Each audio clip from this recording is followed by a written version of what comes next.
Argus follows Vulcan around the perimeter, though my service dog looks more like a bouncing teddy bear than anything that'll rip someone's face off as Vulcan does. Neither of them is particularly vicious, nor have they ever bit anyone for any reason at all. The worst that Vulcan does is bark to scare off coyotes, and normally Argus will chime in with his own brand of German Shepherd intimidation. "Come on, boys," I say, whistling to get their attention.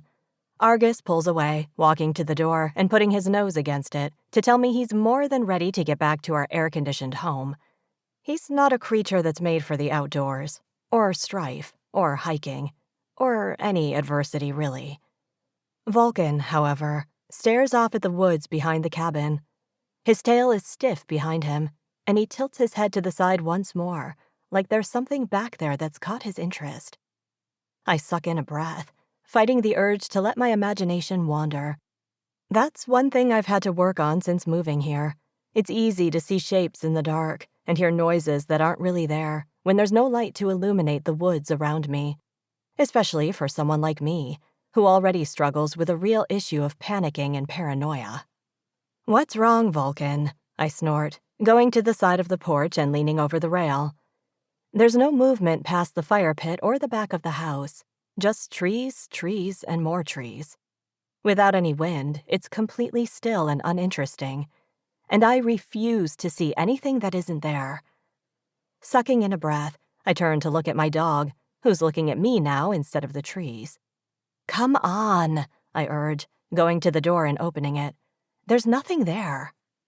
Vulcan wags his tail slightly, uncertainly even, before following me into the cabin, where I close and lock the door behind both dogs and myself, before letting out a breath I didn't know I'd been holding. There's nothing out there. I hate that I have to repeat that to myself. I despise that this morning's episode has me so on edge, not to mention the bit of panic by the bear tree that Argus pushed me to recognize only a few minutes ago.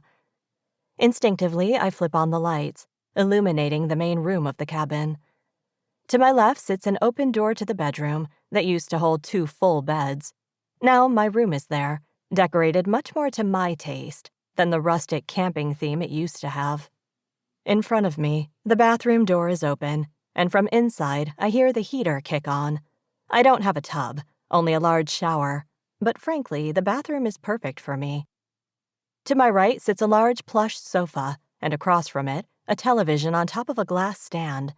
I still have no idea how nothing has ever happened to the TV, especially with 2 giant dogs living here, but it's still kicking, and I'm pretty sure I've found the sweet spot for it.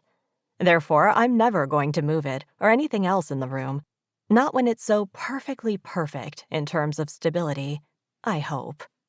Finally, around the corner from that is the itty-bitty kitchen of the cabin. Only a few feet from the sofa, in front of a window, sits a 2-person table where I usually eat, and the few appliances that I have. Given that I suck at cooking and eat way more frozen or pre-prepared food than any person should, it's fine for me. I'm not cooking anything gourmet or anything that requires more than 1 small countertop, the stove, the oven, or the microwave. Honestly, I mostly just use the oven and the microwave, or the fire outside, when I'm grilling hot dogs or sandwiches over it, as I prefer. Some people might call it lazy. I just like to think I'm simple and easy to please, and way too addicted to campfire food. Absently, I pick up the dog's water bowl from the mat, dump it out, and refill it in the kitchen sink. It's the only sound in the cabin, apart from the heater, and I glance out the window that faces the woods as I lean against the sink. The trees are still just trees, and I'm still a jumpy, anxious woman who probably needs a new therapist.